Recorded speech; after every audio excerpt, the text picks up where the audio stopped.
Hello નમસ્કાર વિદ્યાર્થી મિત્રો, આપણી ચેનલમાં તમારું સ્વાગત છે। તો વિદ્યાર્થી મિત્રો, આજના વિડીયોમાં હું તમને જણાવવાનો છું કે તમે કોઈ પણ કોલેજથી પહેલું વર્ષ પૂરું કરો છો ત્યાર પછી બીજા વર્ષની અંદર તમે કોલેજ ફેરવી શકો કે નહીં।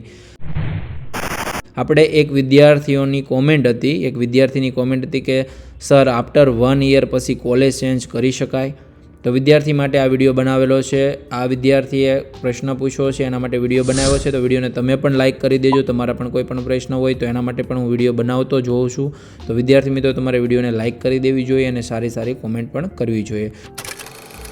તો વધુ મોડું ના કરતા વિડીયોને આપણે સ્ટાર્ટ કરીએ। તો મિત્રો, તમે કોલેજમાં અભ્યાસ શરૂ કરી દીધો છે, પણ પછી હવે તમને એવું લાગે છે કે બીજી કોલેજ વધુ સારી છે, તો શું 1 વર્ષ પછી કોલેજ બદલી શકાય છે? તો હા, શક્ય છે, પણ કેવી રીતે અને કઈ શરતો હેઠળ? આજના વિડીયોમાં આપણે જાણીશું કે એક જ યુનિવર્સિટી હોય ત્યારે અને જુદી યુનિવર્સિટી હોય ત્યારે ટ્રાન્સફરની પ્રક્રિયા કેવી હોય છે। એટલે કે વિદ્યાર્થી મિત્રો, તમે જો જે કોલેજની અંદર એડમિશન લીધું છે એની યુનિવર્સિટી, એટલે કે તમે કોઈ પણ ગુજરાત યુનિવર્સિટીની કોઈ પણ કોલેજમાં તમે એડમિશન લીધું છે, ત્યાર પછી તમે ગુજરાત યુનિવર્સિટીની કોઈ પણ કોલેજમાં બીજી કોઈ કોલેજમાં ટ્રાન્સફર કરવા માગો છો તો તમારે એક જ યુનિવર્સિટી કહેવાય। અથવા તો તમે જો ગુજરાત યુનિવર્સિટીમાંથી તમે સૌરાષ્ટ્ર યુનિવર્સિટીની કોઈ પણ કોલેજની અંદર જવા માગતા હોય તો તમે એક યુનિવર્સિટીમાંથી બીજી યુનિવર્સિટીની કોલેજમાં ટ્રાન્સફર કર્યું કહેવાય। આપણે વધુ વિગતે અને સારી રીતે આગળ સમજીએ। જ્યારે જુદી યુનિવર્સિટી હોય ત્યારે એડમિશન લઈ શકો।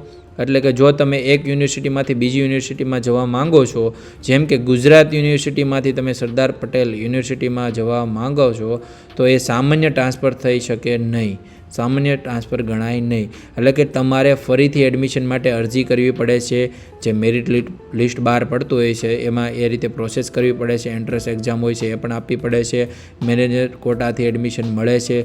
જૂના વર્ષનો અભ્યાસ વેજ નહીં ગણાય। એટલે કે જે પણ જૂના વર્ષનો અભ્યાસ છે એની પ્રક્રિયામાં એ કોઈ પણ કામમાં આવશે નહીં। એટલે કે તમારે ફરીથી પહેલું વર્ષ શરૂ કરવું પડશે।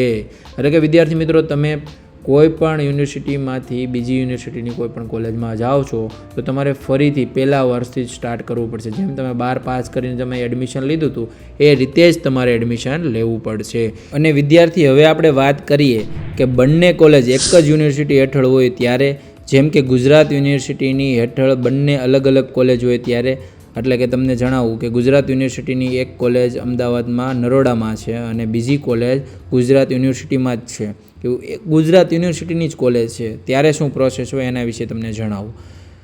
આ સ્થિતિમાં તમે ટ્રાન્સફર કરી શકો છો। ખાસ કરીને પહેલું વર્ષ પૂરું થયા પછી બીજું વર્ષ શરૂ થાય ત્યારે પણ કેટલીક મર્યાદાઓ હોય છે વિદ્યાર્થી મિત્રો। એટલે ડાયરેક્ટ ટ્રાન્સફર મળી જ જાય એવું ફાઇનલ નથી, એની પણ ઘણી શરતો હોય છે। નવી કોલેજમાં ખાલી સીટ હોવી જરૂરી છે। એટલે કે તમે જૂની કોલેજમાંથી બીજી કોઈ પણ કોલેજમાં એડમિશન લેવા માગો છો તો ત્યાં પહેલાં સીટ હોવી જોઈએ। વિદ્યાર્થીના પરિણામ સારા હોવા જોઈએ, એટલે પરિણામ સારું હોવું જોઈએ। જે વિદ્યાર્થીઓ ફેલ થયા હોય એ તો ક્યારે આગળ એડમિશન બીજી યુનિવર્સિટીની કોલેજમાં લઈ જ ના શકે, અને એ કોલેજની મતલબ એ યુનિવર્સિટીની બીજી કોલેજમાં પણ એડમિશન ના લઈ શકે। એની માટે પાસ હોવું જરૂરી છે। ફેલ થયા હોય તો ના લઈ શકે। જૂની કોલેજનું NOC આપે ત્યારે, એટલે જૂની કોલેજની NOC જરૂરી છે કે NOC એટલે કે નોન ઓબ્જેક્શન સર્ટિફિકેટ। તમે બીજી કોલેજમાં જવા માગો છો તો તમે પહેલી જે કોલેજમાં છો જૂની કોલેજમાં એની પાસેથી તમારે NOC લેવું પડશે। નવી કોલેજ પાસેથી તમારે સહમતિ લેવી પડશે અને પછી યુનિવર્સિટી પાસેથી ફાઇનલ પરમિશન મળવી જોઈએ। એટલે તમને જે પણ પ્રોસેસ કીધી પ્રમાણે પ્રોસેસ થવી જોઈએ, બધી પરમિશન મળવી જોઈએ, ત્યાર પછી તમને એડમિશન આગળ મળે છે। એટલે કે સીધી રીતે મળતું નથી, નિયમો અનુસાર દરેક પગલું પૂરું કરવું પડે છે।